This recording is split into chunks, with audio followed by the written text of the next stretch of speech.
Shalom, shalom, maestro. Comment allez-vous?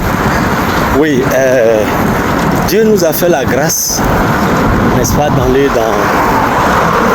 de visiter beaucoup de pays. C'est une grâce.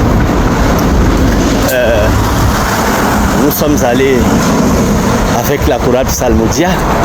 Nous sommes allés à Houston, au Texas. Ensuite, j'ai eu la grâce d'aller dans beaucoup de pays. C'est pas pour faire la publicité des pays ni ma publicité. Là n'est pas le point. Donc je ne vais pas citer les pays où je suis allé, mais je suis allé dans des pays où il m'a été donné d'aller à l'église, n'est-ce pas, d'aller adorer mon Dieu.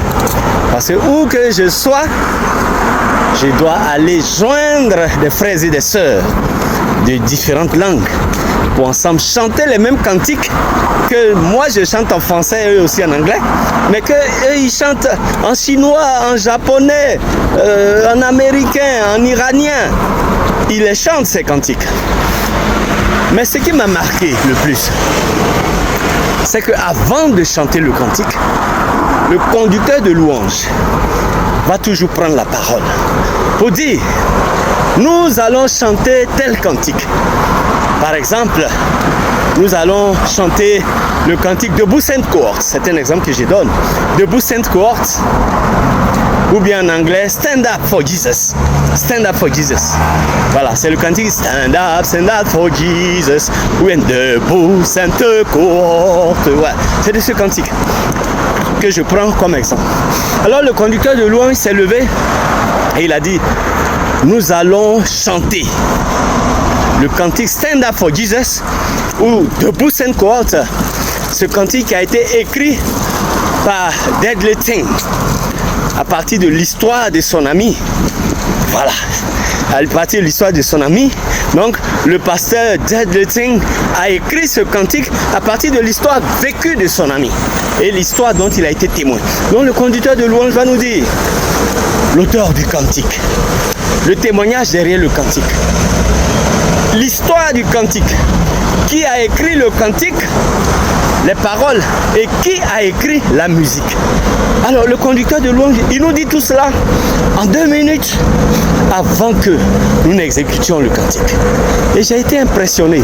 C'est de là que tout est parti, n'est-ce pas, de savoir l'histoire des cantiques que nous chantons pour ne pas les chanter au hasard. C'est de là qu'est partie l'envie et la volonté de connaître l'histoire de nos cantiques.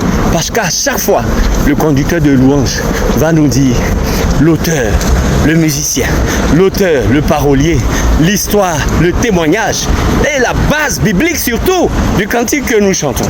Alors vous voyez, chers maîtres, ne chantons plus les cantiques sans savoir au moins qui a écrit le cantique, les paroles, sans savoir au moins qui a composé la musique, sans savoir l'histoire derrière le cantique, sans savoir le témoignage derrière le cantique. Ça rend encore le cantique plus vivant pour ceux qui l'interprètent, les choristes. Ça rend encore le témoignage plus vivant. Et quand l'histoire de l'auteur, le parolier, ou l'histoire du musicien rencontre ton histoire, ce cantique devient un témoignage aussi pour toi. Alors faites cet effort-là de connaître l'histoire des cantiques que nous chantons. Ce n'est pas pour faire la publicité, mais votre humble serviteur a écrit 3 ouvrages. Je suis au volume 3, un cantique, un message qui donne toutes ces informations. Parce que l'histoire d'un cantique ou le témoignage derrière un cantique est différent du commentaire d'un cantique. Le commentaire du cantique fait intervenir notre susceptibilité, nos sentiments. Mais le témoignage derrière le cantique et l'histoire du cantique donne les faits réels, les faits vécus de ce cantique. Soyez bénis. Et les ouvrages sont disponibles, pas pour faire la publicité, les ouvrages sont disponibles, vous pouvez vous en procurer. Que Dieu vous garde. Chantons, chantons. Saint Augustin, un chrétien du 4e siècle, disait: qui bien chante, 2 fois prie. Allons, sachons bien chanter au nom de Jésus. Amen.